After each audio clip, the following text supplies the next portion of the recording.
오늘 본문은 다윗을 추적하던 사울 왕이 피곤해서 어느 동굴에 들어가 잠시 잠이 들었는데, 마침 그 동굴 안에 먼저 피신해 있던 다윗이 이 사울 왕을 발견하고 분명히 그를 죽일 기회가 있었는데 죽이지 않고 그의 겉옷만 이제 베어서 나옵니다. 그리고 사울 왕에게 자신의 무죄함과 사울 왕을 공격할 마음이 없음과 하나님께서 다윗 자신과 사울 왕 모두에게 복을 주시길 바라는 그런 겸비한 모습을 보이는 장면이 오늘 본문입니다. 사울 왕은 이 상황과 다윗의 진심 어린 발언으로 감동을 해요.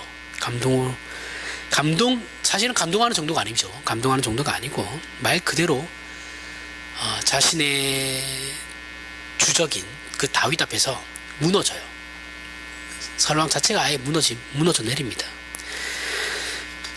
사무엘 상의 내용은 사울 왕과 다윗 간의 대치, 그리고 그 둘의 대조로 인해서 우리에게 계속된 이제 긴장감을 주지만 사울 왕이 마지막 블레셋과의 전투에서 죽는 그 순간까지도 다윗은 사울 왕을 대적할 마음도 없고 죽일 마음은 더더욱 없었어요.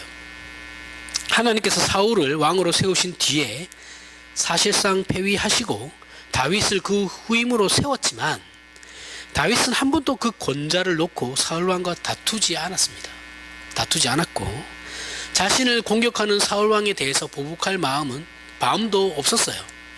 다윗은 그저 자신에게 주어진 형편에서 도망만 다녔습니다. 하지만 사울 왕은 나라를 다스리는 일에 권력과 힘을 사용하지 않았죠. 관심도 없었어요. 사용하지 않았고 자기 자리를 지키는 데만 그것을 동원했습니다. 자신이 가진 권력과 힘을 동원했어요. 개인적 이해관계에 얽힘에 찌들어가지고 스스로도 어찌할지 모르는 모습만 계속 보여주다가 죽습니다.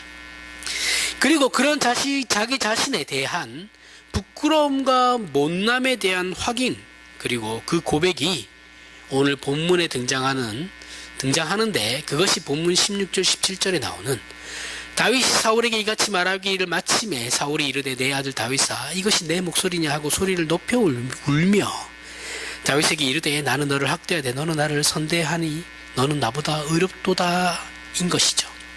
굉장히 중요한 부분이에요. 여기서 사울 왕 이제 울음은 다윗의 그 다정함이나 진솔함이나 순진함에 대한 감동이 아니고 다윗과 극명하게 대비되는 자신의 못난 모습을 보게 된 거죠.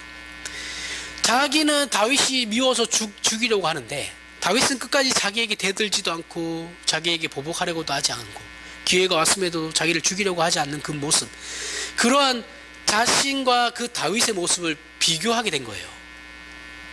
그러면서 여기서 무너져 내리는 겁니다. 그 못난 모습에 대한 그 자인이 그를 통곡하게 만드는 거죠. 야, 쟤는 왜 내가 저렇게 죽이려고 하는데도 나에게 저렇게 선을 베푸나? 그럼 도대체 나는 뭐야? 라는 거죠. 왜 여기서 무너져 내리는 겁니다. 스스로 무너져 내린 거예요. 스스로 절망하고 좌절하게 된 거예요. 그는 자신이 원하는 만큼의 인물이 되지 못했죠. 그죠? 그가 처음 왕이 됐을 때 당연히 좋은 왕이 되고 싶었을 겁니다. 처음부터 나는 나쁜 왕이 될 거야 라고 생각하면서 왕이 되는 사람은 없어요. 그죠? 다 좋은 왕이 되고 싶어요. 사울은 천천히요, 다윗은 만만이라는 백성의 말에 질투도 했지만 다윗보다 더 훌륭하고 멋진 사람이 되고 싶은 마음도 동시에 가졌을 겁니다. 그죠? 사람들 보면 그런 사람들 있잖아요. 되게 자기는 좋은 사람이 되고 싶어요. 좋은 리더자가 되고 싶고 좋은 지도자가 되고 싶어요. 근데 사실 자기는 그런 실력이 없거든요. 근데 실력은 없는데 그런 사람은 되고 싶고 나는 그런 사람을 소원하고 있지만 나는 그런 소원을 이룰 수 있는 실력이 나에게 없어요. 우리나라 정치인들 보면 거의 다 그렇잖아요. 그죠? 실력이 없어요. 근데 말은 번들이하죠. 그러니까 번들번들하게 하죠. 그것 때문에. 근데 이런 사람들의 문제가 이제 자기 객관화가 안 되는 거거든요. 하나님 앞에서 자기 모습을 정직하게 바라보지 못하고 있는 사람들이에요. 그래서 사울이 그런 거죠. 그죠? 동시에 그는 좋은 왕이 되고 싶었습니다. 분명해요. 그거는 분명해요. 그렇지 않은 사람은 없습니다. 하지만 그는 그러지 못했죠. 왜요? 그 사실을 이제 더 이상 감출 수도 없고 해답을 찾을 수가 없어요. 사울은. 왜요? 막다른 길에 도달한 자신의 모습, 그것을 다윗을 통해서 보게 되죠. 그죠? 자신의 그 답답함, 자신의 인생의 해답을 찾지 못하고, 안 그래도 힘들어 죽겠는데 저 다윗 때문에 더 질투나고, 내가 더 비교돼서 더 나쁜, 더 안 좋은 사람 된 것 같고, 막다른 길까지 도달해서 결국 다윗의 그 모습으로 자기는 스스로 무너져 버리. 이게 오늘 본문에 나오는 사울의 통곡입니다. 그 이유가 뭘까요? 제가 계속 얘기했는데 사울은 하나님의 통치에, 은혜의 통치 아래 있는 사람이 아니죠. 그렇죠? 다윗은 하나님의 은혜의 통치 아래 있는 사람이기 때문에 그런 겁니다. 답은 그거예요. 그래서 아마도 오늘 본문에 나오는 다윗 앞에서의 사울 왕의 통곡이 어쩌면 사무엘상에서 굉장히 중요한 장면이라고 할 수 있습니다. 우리는 이 문제에서 사울 왕과 다윗의 대비가 무슨 의미가 있는지를 봐야 돼요. 사울 왕하고 다윗의 그 대비가 무슨 의미가 있을까? 성경이 무엇을 목적하고 있는지를 조심스럽게 이해를 해야 되는 거죠. 답은 앞에서 얘기했습니다. 자, 우리는 어떤 면에서 사울 왕을 억울하다라고 생각할 수도 있어요. 그죠? 그리고 다윗 왕은 의심 없이 위인으로 여겨요. 하지만 성경이 말하려는 건 사울 왕과 다윗 왕의 대조는 다윗이 사울보다 자격과 조건에서 훌륭하거나 상대적으로 그 자질에서 사울은 다윗보다 못하다라는 문제를 거론하려는 것이 아닙니다. 결단코 아니에요. 사울은 질투가 많아서 눈이 멀어가지고 국정 다 때려치우고 다윗만 잡아 죽이려고 그래. 이 나쁜 사람, 성정이 나쁜 사람이야. 다윗은 자기를 죽이려고 하는 사울 왕조차도 감싸고 보복하려고도 하지 않고 기회가 왔음에도 죽이지도 않았어. 다윗은 인품이 훌륭한 사람이야. 이런 조건을 얘기하려고 하는 게 아니에요. 사울은 믿음이 없었고 다윗은 믿음이 좋았어. 그런 조건을 얘기하려는 게 아닙니다. 그 성경은 그런 걸 얘기하는 게 아니에요. 그들의 어떠함을 얘기하는 게 아닙니다. 그런 건 성경의 66권 중에 그런 내용은 하나도 없어요. 이 사람이 어떠함, 하나님에 대한 어떠함을 찬송하고 찬양하고 그런 건 하나도 없어요. 모든 주제는 하나님입니다. 성경에 예수 그리스도도 아니에요. 삼위일체 하나님이에요. 여기서 사울 왕은 하나님 되시는 존재와 그 관계가 허락되지 않는 자의 운명이죠. 사울 왕은 하나님과의 관계가 없어요. 그죠? 하나님의 은혜의 통치를 받지 않는 사람입니다. 그러한 사람의 운명인 그럴 수밖에 없다라는 거예요. 이해하시죠? 하나님께서 당신님의 자녀로 백성으로 부르신 자와 그렇지 않은 자의 대비가 사울 왕과 다윗 왕의 대비입니다. 사울은 하나님이 없이 사는 자이고 다윗은 하나님의 자녀로 부름받은 자의 생애예요. 대표적인 겁니다. 이것은 사울 왕이 그런 선택을 했느냐 하지 않았느냐의 문제가 아니에요. 그 정도의 문제가 아니고 그런 자격이 있느냐 없느냐의 문제는 더더욱 아닙니다. 자격은 둘 다 없어요. 다윗도 없고 사울도 없어요. 그가 하나님을 찾고 하나님의 자녀답게 살려고 노력했냐 하지 않았냐의 문제는 더욱 아니에요. 그렇게 노력한다고 되는 게 아닙니다. 하나님의 은혜의 통치 아래 들어가는 게 내가 노력한다고 되는 게 아니에요. 애초에 그런 운명이라는 거예요. 또 이렇게 얘기하면 또 운명론자처럼 되는데 어쨌든 하나님의 은혜의 통치 아래 들어가려면 하나님께 택함을 받아야 돼요.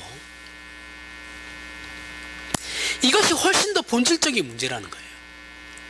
본질적인 문제로 하나님 없는 인간이 어떻게 되는가에 대한 전형적인 모델이 사울 왕이에요. 이스라엘 민족이고 이스라엘의 왕인데 하나님께 선택받지 못했다는 게 말이 되냐? 말이 됩니다. 이스라엘 민족이라고 다 선택받는 거 아니에요. 지네들이 선민이라고 한다고 해서 그 개인이 다 하나님 앞에 선택받은 백성이라고 생각하면 안 돼요. 그런 거 없습니다. 또 하나님께서 찾아오시고 하나님의 자녀로 받으시는 자의 생애에는 어떠한지가 그 사울과 다윗이 대표하는 두 다른 인간의 모습이에요. 이런 일에 대해서 그러면 사울이 너무 억울하지 않냐? 사울은 그럼 뭔 죄야? 뭔 죄긴요? 원래 태어날 때부터 사람은 다 죄인으로 태어나는데 죄가 있죠? 왜 없어요? 그렇게 불복해요. 불복하는 사람도 꼭 있습니다. 이 딴지 거는 사람들이 있어요. 뭐 딴지 거는 게 나쁜 건 아닙니다. 그렇게 생각할 수 있어요. 그 뭐 잘 설명하면 되는 거죠. 납득하고 안 하고의 문제는 그 사람의 문제인 거니까.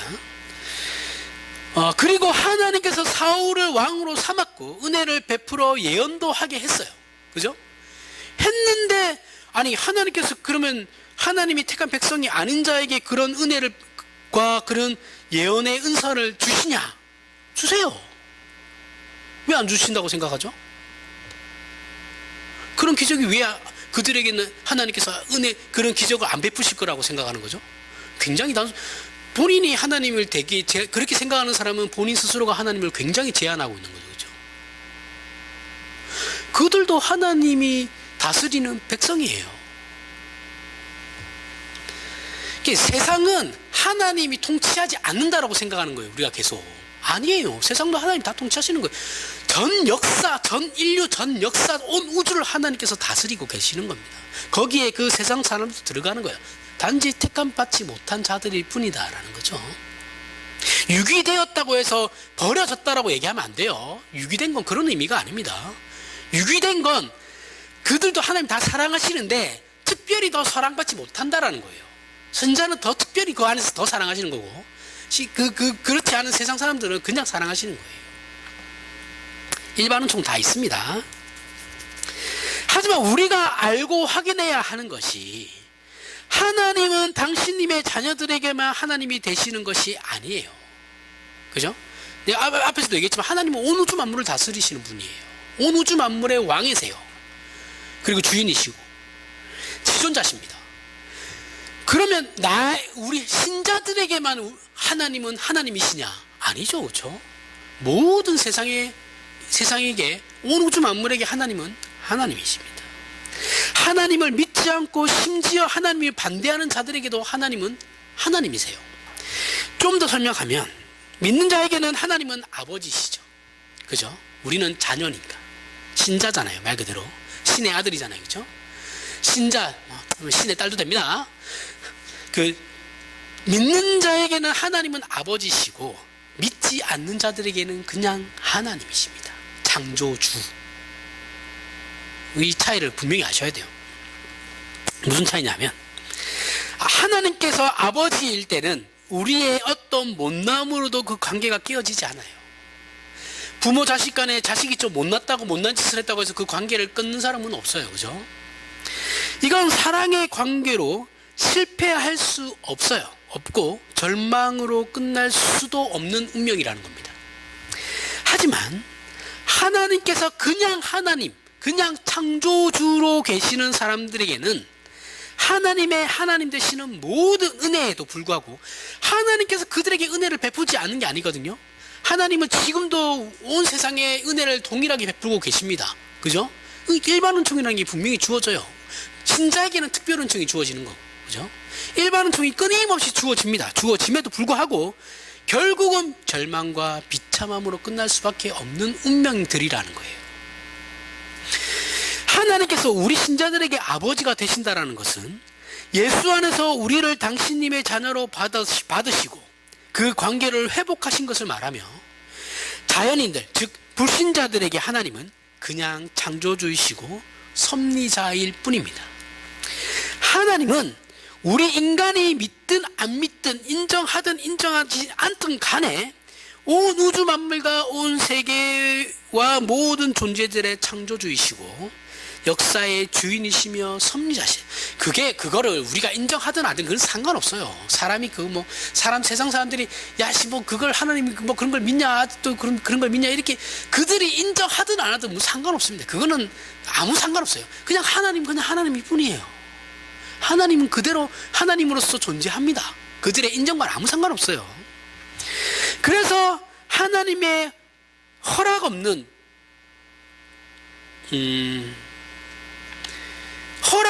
존재 또는 사건 또는 역사는 있을 수가 없습니다.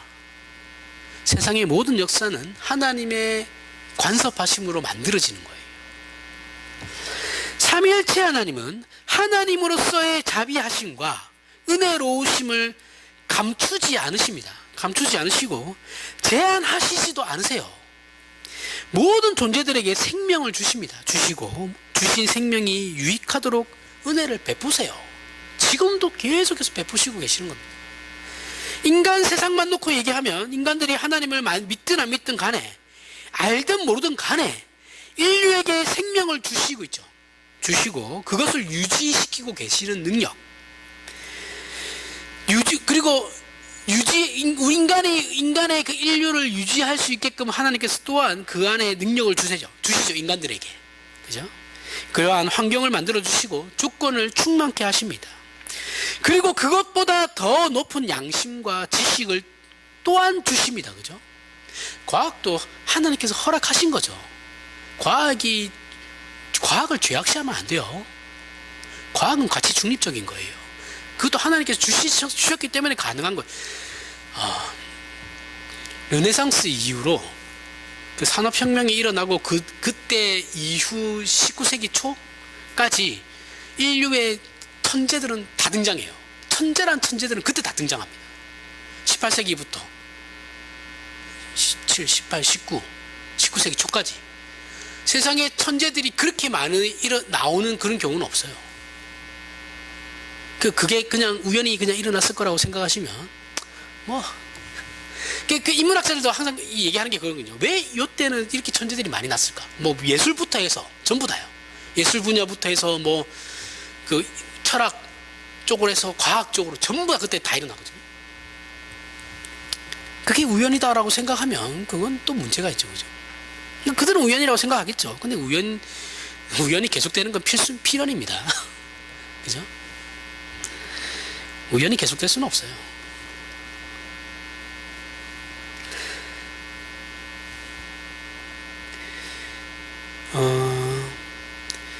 하지만 우리가 사울 왕에게서 보듯이 하나님께서 아무리 사울 왕에게 은혜를 베풀어도 하나님과 사울이라는 개인이 화목되어 있지 않은 상태에서 베풀어진 은혜들은 전부 부패하죠. 부패하고 일그러질 수밖에 없다는 인간의 현실을 적나라하게 보여주는 그 대표자로 지금 사울이 등장하는 겁니다. 사울 왕에게 하나님께서 은혜를 계속 부어주시죠. 그렇죠? 근데 그 사울 왕은 하나님과의 관계가 회복되지 않은 자예요. 그러니 아무리 부어줘봐야 결론은 부패함으로 나간다라는 거예요. 썩어짐으로 나간다라는 거죠. 아무 소용이 없다라는 겁니다. 그 대표자로 사울 왕이 등장하는 거예요. 바울은 반대겠죠. 그죠? 다윗은 반대겠죠. 로마서 1장 17절에서부터 14절에서부터 17절에 헬라인이나 야만인이나 지혜 있는 자나 어리석은 자에게 다 내가 빚진 자라. 그러므로 나는 할 수 있는 대로 로마에 있는 너희에게 복음 전하기를 원하노라. 내가 복음을 부끄러워하지 아니하노니 이 복음은 모든 믿는 자에게 구원을 주시는 하나님의 능력이 됨이라. 먼저는 유대인에게요 그리고 헬라인에게로다. 복음에는 하나님의 의가 나타나서 믿음으로 믿음에 이르게 하나니 기록된 바 오직 의인은 믿음으로 말미암아 살리라 함과 같으니라. 바울은 로마에 있는 신자들에게 이 편지를 씁니다. 너희를 만나고 싶은데 지금은 만날 수 없으니 먼저 편지를 쓴다. 이 편지를 쓰는 이유는 내가 복음을 증거하기 위해서다 라고 하여, 그럼 왜 복음을 증거해야만 합니까? 이 복음이 구원을 주시는 하나님의 능력이기 때문에, 그 일에 대해 자신은 빚진 자이기 때문에 그렇다라는 겁니다. 그럼 바울은 왜 자신을 복음의 빚진 자라고 하느냐라는 거죠. 로마서 1장 18절에서부터 23절에 하나님의 진노가 불의로 진리를 막는 사람들의 모든 경건하지 않음과 불의에 대하여 하늘로부터 나타나나니 이는 하나님을 알만한 것이 그들 속에 보임이라. 하나님께서 이를 그들에게 보이셨느니라. 창세로부터 그의 보이지 아니하는 것들 곧 그의 영원하신 능력과 신성이 그가 만든 만물에 분명히 보여 알려졌나니 그러므로 그들이 핑계하지 못할지니라.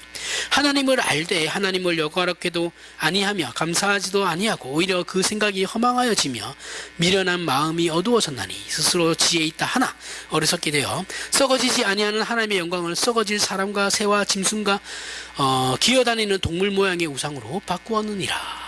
인류는 죄로 인해 하나님 없는 존재들이 되어 그 창조의 목적대로 살 수 없게 되었으므로 부패하고 스스로 비참하게 되어 죽음을 향해 달려가는 금수와 같은 삶을 살고 있습니다.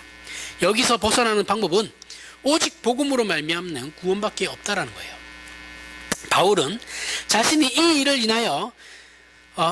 인하여 썩어짐의 종노릇하고 금수와 같은 자리에서 신자라는 영광된 자리로 구원을 얻었는데 이것을 자기 혼자만 가질 것이 아니라 전 인류를 향해서 하나님의 뜻과 구원과 은혜의 선물인 것을 증거할 책임이 있기에 복음의 빚진 자라고 말하고 있는 겁니다. 그런데 로마서 1장 18절에서부터 23절의 내용이 바로 사울 왕에게 그대로 볼 수 있는 내용입니다. 지금 로마서 1장 18절에서부터 23절 이 내용이 사울 왕이 그대로 가지고 있는 거예요. 그렇기에 우리는 그 심각성을 더욱 느끼게 됩니다. 느낄 수 있어요. 사울은 왕인데 뭐가 부러울 게 있겠습니까? 당시에는 왕이 최고죠, 그렇죠? 왕은 절대 군주예요. 다윗이 사울에게 한 말처럼 왕이여, 벼룩 같은 놈 하나 잡으려고 여기까지 오셨습니까? 그런 거예요. 우리 주변에 하나님을 모르는 인생들이 있다면 그들이 정말 자신들이 가진 것으로 영혼의 평안과 만족을 느끼고 있는지 유심히 한번 살펴보십시오. 우리가 볼 때는 참 저 사람 가진 것도 많고 성공도 해가지고 편안한 삶인 것 같다 라고 생각할 수 있죠, 가볍게 보면. 근데 그 안을 들여다보세요. 그 사람과 관계를 하면서 대화를 해보십시오. 정말 그 사람이 평안을 누리고 있는지. 아니에요. 그런 사람 없어요.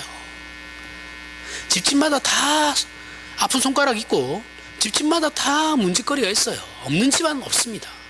그냥 외면할 뿐이죠. 알고도 넘어가는 거예요. 분란 일으키기 싫으니까. 우리나라 사람들 특히 그러죠, 그죠? 너 하나만 조용하면 우리 가족 평안해. 이 화목은 깨지지 않아. 라고 얘기해요. 그럼 그 사람은 왜 그럼 계속 그렇게 조용하게 살아야 되는 거예요? 아니잖아요, 그죠? 그냥 그렇게 보일 뿐인 거죠. 한 명도 없습니다, 그런 사람. 세상에는 그런 게 없기 때문에 그런 거예요. 하나님을 만나지 않고 하나님의 은혜와 보살핌을 떠난 인간의 영혼을 채울 다른 방법은 세상에 존재하지 않습니다. 세상은 절대 사람의 영혼에게 평안을 주지 못합니다. 우리는 이 문제를 디모데후서 3장에서 더 분명히 확인할 수 있습니다.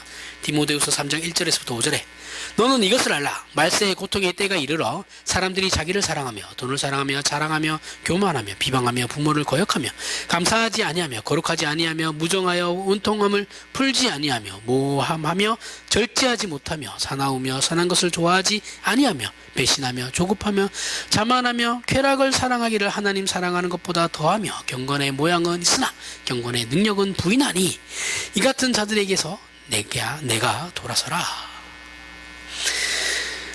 돌아서리라. 돌아서라. 바울의 말세의 광경을 설명하는 거죠. 말세는 시간이라는 끝도 있지만, 시간의 끝이라는 의미도 있지만 역사의 발전과 진전의 궁극적인 자리라는 의미도 있어요.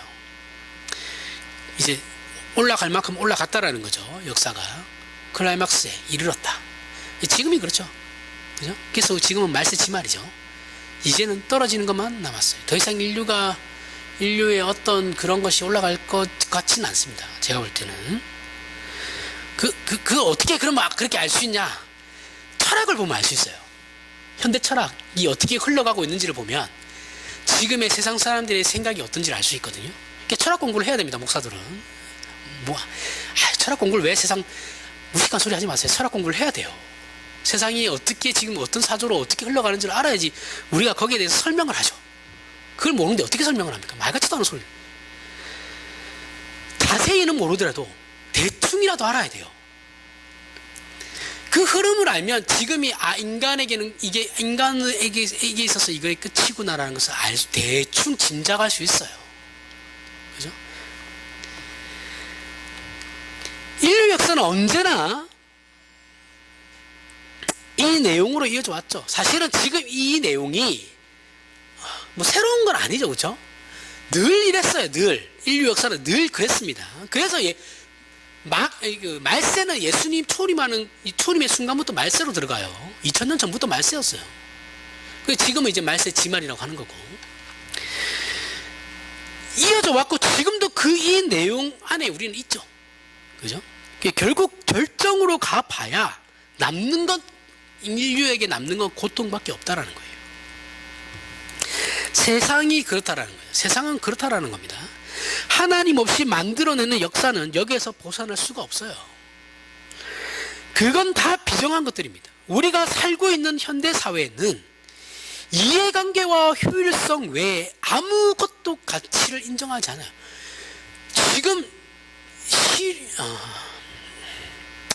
지금 세상을 보세요. 특히 자본주의 안에 살아가는 사람들은 효율성과 실용성의 극치를 달려요.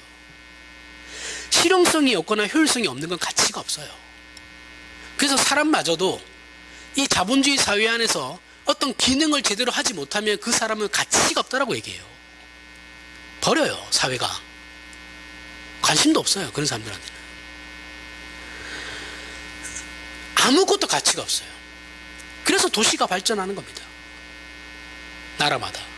도시는 그 사람에 대해서 제가 저번에 설명했죠. 사람에 대해서 묻지 않아요.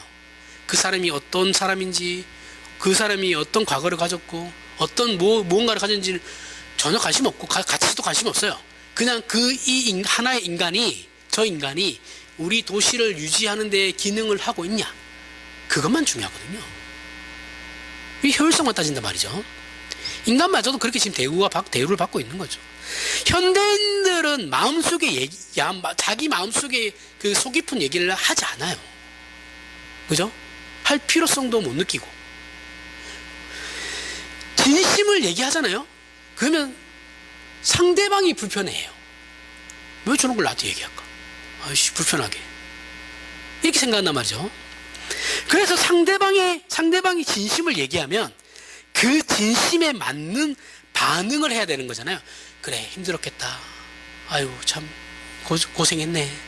그래, 앞으로 좋은 일이 생길 거야. 괜찮을 거야. 이렇게 얘기하면 되는데 뭐라고 합니까, 우리는? 야, 나는 더 힘들었어. 그러면 대화를 하지 말자는 거죠. 그죠? 응? 왜 그럴까요? 그 사람의 그 마음을 순진하게 받을 여유가 없어요. 우리 안에. 그죠? 누군가 자신의 고통을 호소하면 자기는 그것보다 더 힘들어. 라떼는 말이야. 라떼는 말이야. 그게 나오잖아요, 그런 얘기들. 응? 그 사람의 얘기는 듣지도 않아요. 그 젊은 애들이 지금 힘들죠. 20대, 30대들이 취업하기도 힘들고, 꿈도 없고, 뭐 꿈 없는 거는 그럴 수 있어요. 근데 삶에 대한 의지가 그렇게 막 우리 아버지 세대나 우리 세대만큼 그렇게 있지도 않는 것 같아요. 그죠? 요즘 우리나라 젊은 20, 30대도 그 일본처럼 이제 아르바이트만 하면서 살겠다, 이런 사람들이 나오고 있거든요. 그 왜 그러냐니까 조직 사회가 적응하기 힘들대요. 회사에 들어가서 사람들과 부딪히는 것 자체가 너무 힘들기 때문에 그냥 아르바이트만 하면서 살래요 하는 애들이 늘어나고 있다 합니다.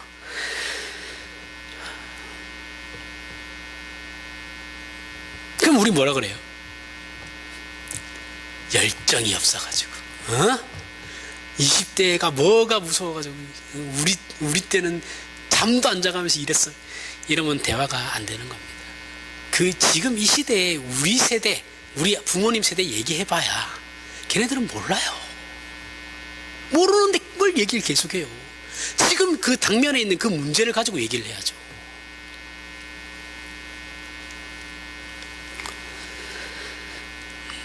그러니까 세대 간에 계속 벌어지죠. 그죠? 안타까운 일입니다. 오히려 진심을 얘기하면 짜증을 내죠. 서로 자신이 더 고통스럽다고만 얘기하지 다른 사람의 고통과 고독에 대해서 귀 기울이지 않습니다. 특히 교회는 더 그래요. 이것이 현대인의 현실이고 그 소용돌이 속에 살아가는 게 우리예요. 그래서 현대인들, 특히 대한민국에 사는 사람들은 특히 여유가 없죠. 그죠? 온기가 없고 자비도 없어요. 그리고 왜 이렇게 바쁜지도 모르겠습니다. 너무 바빠요. 진짜 너무 바빠요. 제가 이런 말을 하는 이유는 하나님 없이 살아가는 사람들이 무엇을 만들어내고 있는지를 보라는 거예요. 하나님을 외면하고 있는 인류 역사가 지금 만들어내고 있는 것이 그래서 뭐 더 좋아졌나요? 과학은 발전했죠. 문명은 발전하죠. 그 말고 인간의 그 본질적인 문제가 더 나아졌냐 말이에요. 제가 이런 말을 하는 이유는 하나님 없는 인간들이 만들어낼 수 있는 건 결국은 비정함과 비열함 뿐이다라는 겁니다. 기독교 신자들이라고 한다면 이런 현대사회가 조성한 그 기독교 신자들이라도 라고 해서 이런 현대사회가 조성한 이 풍조에서 자유롭냐? 그러면 그렇진 않아요. 우리도 똑같아요. 그래서 현대 교회 공동체는 옛날의 교회 공동체처럼 진지한 관계를 맺을 수가 없어요. 서로에게 요구하는 것이 익명성이라 그랬죠. 그렇죠? 교회당에 나와 또 등록 하기를 거부하고 등록해도 아는 척하지 말아달라고 대놓고 얘기하고 전화도 하지 말고 신방도 오지 말라고 하죠. 요즘 목사님들이 신방 가는 걸 안 가죠. 갈 수가 없어요. 초대를 안 하니까. 극도로 싫어합니다. 자기들의 집이 공개되는 걸 되게 싫어해요. 귀찮게 하지 말라는 거죠. 사실 이런 건 제가 또 이런 건 잘해요. 전화도 잘 안 하고 신방도 안 합니다. 저 같은 경우는 굳이 알아서 잘 하시겠지 이런 게 좀 있어가지고 저는 이런 거 잘 안 하거든요. 그래서 사람들이 대형 교회로 간다 그랬죠. 간섭받기 싫으니까. 그래서 대형 교회는 더 커져요. 작은 교회들은 더 작아집니다. 거기는 누가 누군지 모르기 때문에 그런 거죠. 그 익명성이 보장되고 그래서 귀찮게도 안 하니까 신자들조차 자기도 모르게 이 세상에 이미 물들어 있는 거죠. 그죠? 따라서 같은 교회 공동체 안에 있는 신자들이라 할지라도 서로 속을 터놓고 얘기하지 않아요. 당연히 공동체 안의 교제는 사라집니다. 우리끼리 그렇다고 하더라도 만약에 새로운 사람이 오잖아요. 그럼 그 안에 들어올 수가 없어요. 부담스러워 하거든요. 좋아 보여. 근데 내가 들어가기는 부담스러운 거예요. 그런 사람들한테 억지로 막 가서 이렇게 할 필요는 없습니다. 그냥 마음이 열릴 때까지 내두는 게 좋습니다. 그러다가 또 너무 관심을 안 보이면 또 그것도 싫어하죠. 어쩌라는 건지 모르겠지만 하여튼 쉽지 않아요. 그러면 결국 그저 단순하게 기도만 하면 모든 게 해결된다라고 믿는 사람들과 같은 그런 철없는 사람들만 교회 공동체 안에서 떠들어대기 시작하죠. 그죠? 기도만 하면 다 돼라고 그렇게 철없이 그 철없는 그 사람들만 교회 안에서 떠들어댑니다. 이들의 얘기는 인간에 대한 깊은 이해나 인생에 대한 깊은 고민이나 경험이 아닌 내게 감같은 평화, 딱 그 수준의 사람들이거든요. 그들만 교회 안에서 막 떠들어대요. 대화가 되질 않죠, 이런 사람들은. 그죠? 이 인간에 대해서, 사람에 대해서 이해심이 없어요. 공감 능력도 없고. 그러니까 자기만 옳아요. 그러니까 자기만 떠드는, 우리 교회는 틀렸어. 내가 선지자된 마음으로 떠드는 거야 라고 얘기하지만 제발 그 입 닥치라는 거예요. 교회 안에서. 오늘 그거는 목사만 하면 된다 그랬어요. 그래서 목사가 있는 겁니다. 목사가 불편한 얘기를 하는 거예요. 어쩔 수 없어요. 오늘날 현대인들은 훨씬 더 지독한 상황에 직면해 있죠. 이때까지 역사가 다 그랬지만 지금 현대는 더 지독해요. 이것이 사울 왕으로 대표되고 있고 사울 왕의 인생으로 전형화된 하나님 없는 사람들의 비극이라는 거예요. 그래서 성경은 이 복음을 어떤 식으로 설명하느냐 하면 로마서 3장을 살펴보겠습니다. 로마서 3장 21절에서부터 24절. 이제는 율법 외에 하나님의 의가 나타났느니 율법과 선지자들에게 증거를 받은 것이라. 곧 예수 그리스도를 믿음으로 말미암아 모든 믿는 자에게 미치는 하나님의 의미 차별이 없느니라. 모든 사람이 죄를 범하였음에 하나님의 영광에 이르지 못하더니 그리스도 예수 안에 있는 성령으로 말미암아 하나님의 은혜로 값없이 의롭다 하심을 얻은 자 되었느니라. 모든 사람이 죄를 범하여 하나님의 영광에 이르지 못한다고 합니다. 생명도 진리도 영광도 복된 소망도 가질 수 없고 그런 존재가 될 수도 없어요. 이게 우리 신자가 가진 구원의 가치다라는 거예요.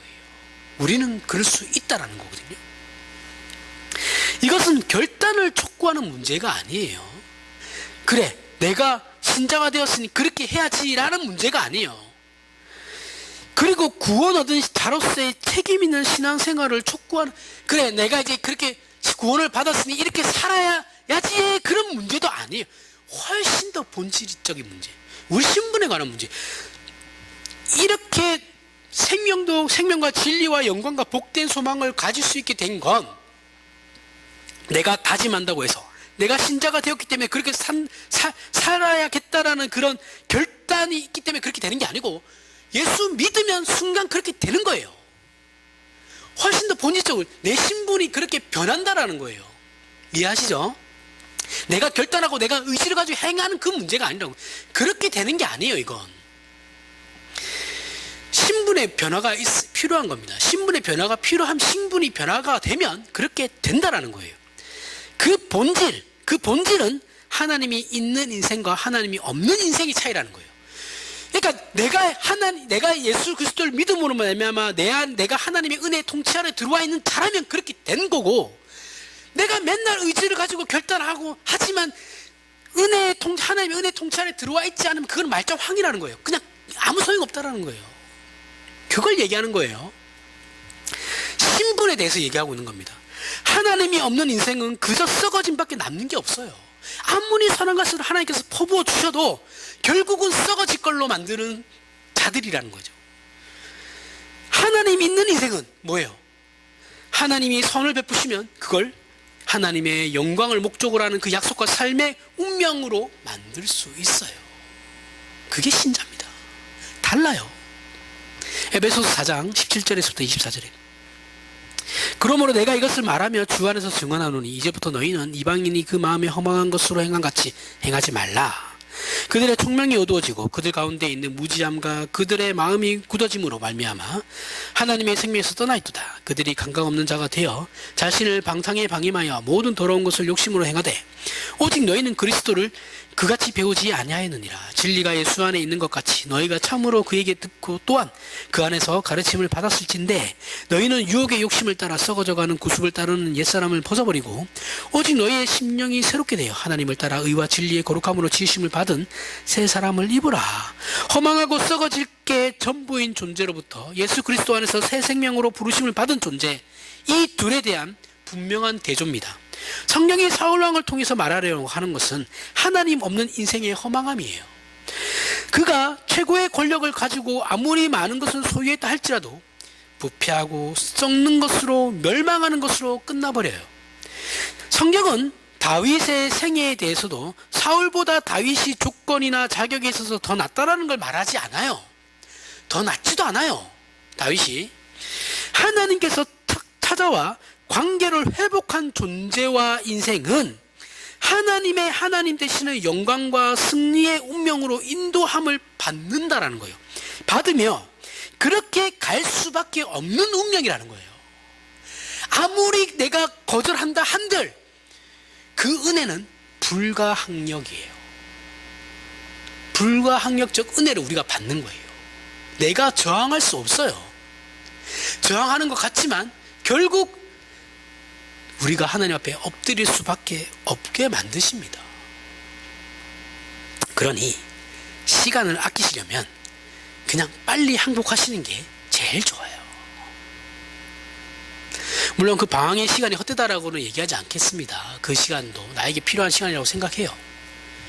하지만 이런 말씀을 듣고도 그렇게 한다면 그거는 어리석은 사람이죠. 그렇죠? 웬만하면 빨리 항복하시는 게 제일 속 편합니다.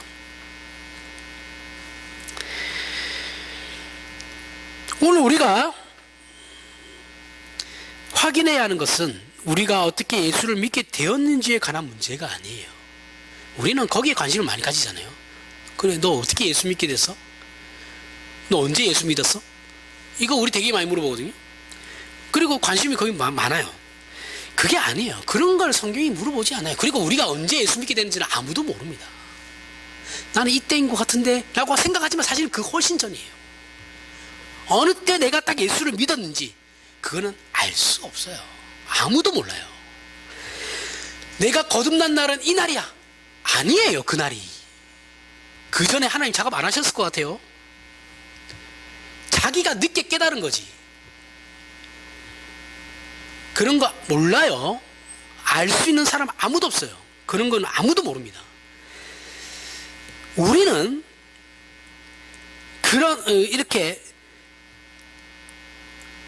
예수를 언제 믿었냐, 어떻게 믿었냐의 문제도 아니고, 우리의 결단과 각오의 문제도 얘기하고 있는 게 아니에요. 그런 문제도 아니에요. 어떻게 살아야 하는지에 대한 책임에 대한 문제를 얘기하는 것도 아닙니다. 지금은 그래요. 우리는 이 둘의 인생을 통해서 사울왕과 하나님의 은혜 통치 아래에 있지 않은 자를 대표하는 그 사울왕과 하나님의 은혜 통치 아래에 있는 자를 대표하는 다윗 왕의 그 두 인생을 통해서 내가 누구인지를 확인해야 된다는 거예요. 나는 어디에 속한 자인가? 내 신분은 지금 어디에 속한 자인가를 보라는 거예요. 로마서 5장 1절에서부터 2절에 그러므로 우리가 믿음으로 의롭다 하심을 받았으니 우리 주 예수 그리스도로 말미암아 하나님과 화평을 누리자. 또한 그로 말미암아 우리가 믿음으로 서 있는 이 은혜에 들어감을 얻었으며 하나님의 영광을 바라고 즐거워하느니라. 우리는 하나님의 영광을 바라고 즐거워하는 자리에 있는 자들입니다. 우리의 자격과 조건을 논하는 자리가 아니에요. 그죠? 당연히 우리는 기쁨을 누려야 하는 겁니다. 누려야 합니다. 사실 그 신자는 자신이 언제 어떻게 예수를 믿었는지 알 수가 없다 그랬죠. 이걸 정확하게 아는 사람은 아무도 없다 그랬죠. 다만 우리가 알고 있는 건 지금 우리가 예수 그리스도를 보내신 하나님 아버지를 알고 믿고 있느냐, 그 사실을 알고 있느냐예요. 내가 언제 예수를 믿었고 어떻게 예수를 믿었는지는 하나도 중요하잖아요. 내가 지금 예수를 믿고 있냐라는 거예요. 그 하나님을 알고 있느냐라는 거죠. 그러면 우리는 다른 자라는 겁니다. 어떻게 드라마틱하게 예수를 믿게 되는지 중요하지 않아요. 그건 지금 하나도 안 중요합니다. 지금 내가 하나님을 믿고 있냐라는 거예요. 내가 그 예수 그리스도를 믿고 예수 하나님을 알고 있고 하나님의 은혜 통찰에 들어와 있는 자로 내가 알고 있느냐라는 거예요. 그러면 우리는 다른 자라는 거죠. 지금은 우리의 신앙이 얼마나 신자다운지에 대해서 논하는 게 아니에요. 지금 말하고 있는 건 내가 얼마나 신자답게 잘 살아가고 그걸 얘기하는 게 아닙니다. 여기서 우리가 확인해야 하는 것은 그래서 우리 신자가 얼마나 놀라운 존재인가를 알라는 거예요. 그 신분이 얼마나 놀라운지를 알라는 거예요. 내 신자됨이 아무것도 아니라는 것을 아무것도 아닌 것이 아니고 굉장하다라는 것을 알라는 거예요. 우리는 사울왕을 비난하거나 흉볼 필요가 없어요. 다윗된 어떤 조건을 추적하여 분발의 조건으로 삼으려는 노력도 할 필요가 없습니다. 야, 다윗은 참 이런 부분은 잘했지. 그걸 우리가 지금 살펴보고 나도 그 노력을 해. 그 얘기를 하는 게 아니에요. 하나님께서 다윗을 부르셨기 때문에, 이해하시죠? 다윗이 뭘 잘했고 못했고 그게 아니고 하나님께서 다윗을 부르셨기 때문에 그가 승리할 수밖에 없었다라는 거예요. 지금 우리가 그 부르심을 받았냐라는 거예요. 그러면 우리도 승리할 수밖에 없겠죠. 당연히 가장 영광된 자리에 갈 수밖에 없다라는 것이 바로 우리의 구원입니다. 그 구원을 하나님께서 예수 그리스도 안에서 저와 여러분에게 주신 거예요. 때문에 우리가 지금 이 예배 자리에 나와 앉아 있는 것일 수도 있는 거죠. 앉아 있을 수도 있는 거예요. 이건 우리에게 내려진 명령 이전에, 명령이니까 와서 앉아 있는 거지, 그 이전에 우리의 우리된 존재론적인 구원의 내용이자 현실이기 때문에 그런 겁니다. 만약 우리가 기독교 신앙을 능력과 자격으로 점검하기 시작하면 우리 중에 자격이 있는 사람 아무도 없어요. 구원받을 수 있는 사람 아무도 없어요. 그 누구도 자격 없어요. 자격이 있는 사람 없어요. 내가 본인이 자격이 있어가지고 이 자리에 앉아있는 사람 세상에 아무도 없어요. 목사라고 뭐 자격이 있어, 아니에요. 목사는 더더욱 없어요. 더더욱 자격이 없는 사람, 못난 사람도 세워서 목사 시키는 거예요. 목사가 뭐 잘난 사람도 되는 줄 잘난 사람도 되는 게 아니에요. 더 못났기 때문에 목사 시키는 거예요. 그러라도 해야지 애가 똑바로 갈 것 같으니까.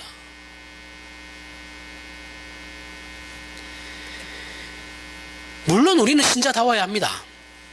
하지만 이 신자다움의 문제는 신자라는 신분과 운명이 주어졌기 때문에 발생하는 2차적인 차원, 야 너는 왜 신자가 신자답지 못하냐, 이 문제는 내 신분과 운명이 주어진 다음에, 신자라는 운명과 신분이 주어진 다음에 발생하는 거죠. 그러니까 이거는 지금 본질적인 문제는 아닌 거예요. 본질적인 문제는 내가 신자이냐 아니냐의 문제인 거죠. 그죠? 만약 우리가 신자가 된 기쁨을 그래서 놓치면, 신자다움을 놓치면서 신자다움을 논하는 것으로 신자된 것을 의심하기 시작하면 그 다음에 남는 게 없어요. 내가 신자인지 아닌지도 모르겠는데 신자다움에 대해서 계속 얘기해요. 그럼 뭐가 남아요? 내 신분조차도 내가 확신하지 못하고 있는 상황에서 신자다움만 얘기하면 뭐가 달라져요? 그러면 신자이면서도 자책만 하다가 끝나요, 인생. 이 인생은 하나도 기쁨으로 누리지 못합니다. 내 신분이 주어진, 하나님으로부터 주어진 이 신자라는 신분이 얼마나 대단한 것인지를 알아야지 감사도 나오고 기쁨도 나오는, 그 다음에 신자다움에 대해서 얘기해야 되는 거예요. 근데 한국교회는 이런 거 하나도 설명 안 하죠. 일만 시키죠, 일만. 그러니까 이 모양 이 꼴아지는 겁니다. 우리는 우리가 생각하는 것보다 우리 자신이 괜찮은 존재라는 걸 증명하는 것이 있어요. 자, 내가 생각하는 것보다 사실은 내가 괜찮은 면이 있긴 하거든요. 그게 뭐냐? 우리가 신자가 되면 근본적으로 발생하는, 세상 사람들하고 발생하는 그 차이가 있는데 그게 여유입니다, 여유. 신자들은 그나마 여유가 좀 있어요. 그죠? 세상 사람들은 양보할 게 없어요. 양보하지 않죠. 그래서 발가락을 다치고도 발목 부러졌다고 하죠. 그죠? 뭐가 있어야 양보할 수 있는 것이기 때문에 그런 겁니다. 그런데 진정한 신자가 되면 오늘 본문에서 다윗이 사울에게 했듯이 양보할 수 있어요. 권력도 내놓을 수 있습니다. 사울과 마찬가지로 다윗도 왕으로 기름 부음을 받았으나 그는 자신의 왕권을 위하여 사울과 싸우지 않았어요. 하기 싫어서 안 했겠습니까? 그죠? 하나님을 소유한 게 전부를 소유한 것이지, 왕권을 가지거나 더 많은 지식을 가져야 하나님께서 우리에게 오시는 게 아니에요. 하나님 안에 들어온 것이 모든 것입니다. 다윗은 이건 알았던 것 같아요. 하나님을 놓치고 왕권을 잡은들 그게 무슨 의미가 있냐, 이거는 다윗이 알았던 것 같아요. 하나님 안에 들어온 것이 모든 것이에요. 사람은 특히 그래요. 왕이 되느냐 마느냐는 그 뒤의 일입니다. 하나님을 놓치고 내가 부를 가진들 어디에 써먹을 거예요, 그거를. 그래서 기독교 신자만이 진정한 양보를 할 수 있죠. 우리는 세상에 질 수 있고 빼앗길 수도 있어요. 하지만 세상에 우리 신자에게서 빼앗아갈 수 있는 것은 세상이 우리에게 준 것밖에 없어요. 하나님이 우리에게 주신 것은 빼앗지 못합니다. 하나님께 속한 것은 빼앗아갈 수도 없고 마르지도 않아요. 그것이 신자의 인격과 삶의 특징입니다. 그런데 우리는 이걸 자격을 논하다가 다 놓치고 살아요. 자격만 논해요. 네가 그러고도 신자냐? 그 자격만 따지다가 진짜 신자로서 누려야 할 것들은 다 놓쳐버려요. 우리가 언제 구원을 얻었습니까? 우리가 아직 죄인으로 살고 있을 때, 하나님의 존재도 필요성도 모르고 오히려 반대하며 살고 있을 때, 이 구원의 필요성조차 인지하지 못하고 있을 때, 그때가 언제인지 우리는 모르죠. 그래서 사랑이라는 게 놀라운 거죠. 아무런 자격과 조건을 묻지 않은 상태에서 하나님이 우리를 선택하신 거니까요. 그죠? 그리고 우리에게 찾아오셨으니까요. 하나님 아버지는 우리가 돌이키고 회개했기 때문에 사랑하시는 것이 아니에요. 택자가 있어요. 택자 한 명이 택자가 있는데 하나님 그를 은혜를 주어가지고 그가 회개할 기회를 주었는데 회개를 안 하고 돌아섰어요. 돌아서고 다시 걸어가요. 그러면 하나님이 얘를 싫어합니까? 얘를 사랑하지 않는 거예요? 아니에요. 그 전에 이미 그는 하나님을 알지 못하는 그때부터 하나님이 이미 사랑하신 거예요. 그래 그가 하나님 거부했다고 해서 하나님 그 사랑이 없으시냐고요? 아니에요. 하나님은 변개치 아니하신 하나님입니다. 하나님의 사랑은 변치 않아요. 한번 사랑하신 건 끝까지 사시는 분이에요. 우리의 어떠함은 거기에 상관이 없다니까요.